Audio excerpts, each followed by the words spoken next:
नमस्कार, बहुत स्वागत है आप सभी का। आपके साथ मैं पल्लवी रविंद्र सिंह। सीधी तस्वीरें आपको दिखाएंगे बीजेपी के रोड शो से, जहां पर बड़ी संख्या में लोग एकत्रित हुए हैं।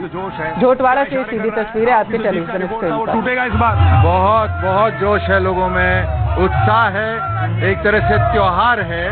और ये सब इसलिए इतने उत्साहित हैं क्योंकि इन्हें एक अवसर मिला है प्रधानमंत्री मोदी जी के लिए कुछ करने का। जो व्यक्ति लगातार 5 साल 10 साल से देश के लिए, इन सभी के लिए मेहनत कर रहे हैं, उनके लिए मेहनत करने का इनके पास अवसर आया है। तो निश्चित रूप से 25 में से 25 राजस्थान में और 400 पार देश में। ये जो फूलों की बारिश है, जो पुष्प वर्षा हो रही है, ये संकेत दे रही कि इस बार 25 से 25 सीटें आप जीत रहे हैं, 400 पार एनडीए हो रहा है। तो मोदी जी की जो गारंटी है उसके साथ पूरा देश जा रहा है। जयपुर ग्रामीण भी उनके साथ हो गया खड़ा।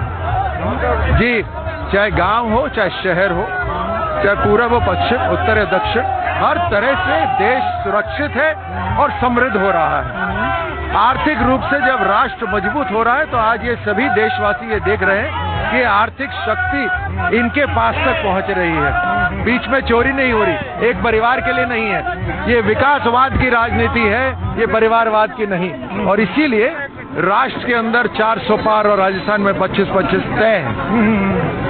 तो सभी सीटें जीतने का दावा कर रहे हैं राज्यवर्धन राठौड़ जी। हमारे साथ में लालचंद कटारिया भी हैं, उनसे बात कर। कटारिया साहब, क्या लग रहा है ये जो स्वागत है, ये क्या इशारे कर रहा है? आपको लगता है जीत पक्की राव साहब की? और परसों जब वोट पड़ेंगे तो मतदाता मतदान केंद्रों पर बड़ी तादाद में निकलेंगे? जयपुर ग्रामीण की जनता में भारी उत्साह है। आज सुबह से जब हमें रैली के रूप में पूरी कॉलोनियों में इसमें घूम रहे हैं, पूरा हुजूम उमड़ रहा है। नरेंद्र मोदी का नेतृत्व, उनकी नीतियां, और मोदी है तो मुमकिन है। सनातन को बचाने का काम जयपुर ग्रामीण की जनता करेगी। राव साहब भारी मतों से जीतेंगे, लाखों वोटों से जीतेंगे।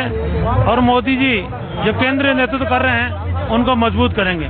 जनता ने फैसला कर लिया है कि राव साहब को लोकसभा में भेजना है और मोदी जी का जो नेतृत्व है उसको मजबूत करना है।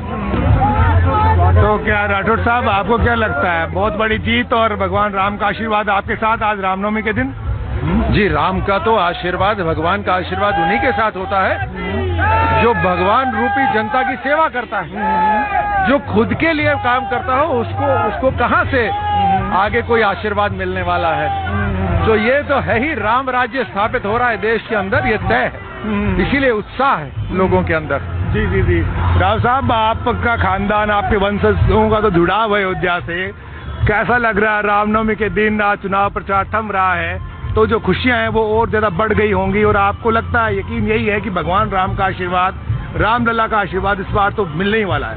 एब्सोल्युटली, मुझे ही नहीं लग रहा, पूरे भारत के नागरिक और भारत की संस्कृति और भारत के संस्कार इस राम की मर्यादा से संबंधित हैं और उसी से हम अपने जीवन की सीख और जीवन की पद्धति का इस्तेमाल करते हैं। बीजेपी का नहीं है।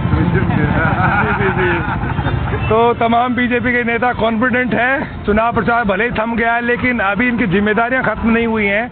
इनको इस चुनाव प्रचार थमने के बाद में वोट कैसे डलवाने, इसकी पूरी तैयारी करनी है, बूथ का मैनेजमेंट देखना है। और अब जब तक सारे वोट डल नहीं जाएंगे तब तक आराम का नाम ये नेता लेने वाले नहीं है। कैमरा पर्सन दिलीप के साथ बाबूलाल धायल, न्यूज़ 18। और अब बात आग के तांडव की, जो कि अजमेर के ब्यावर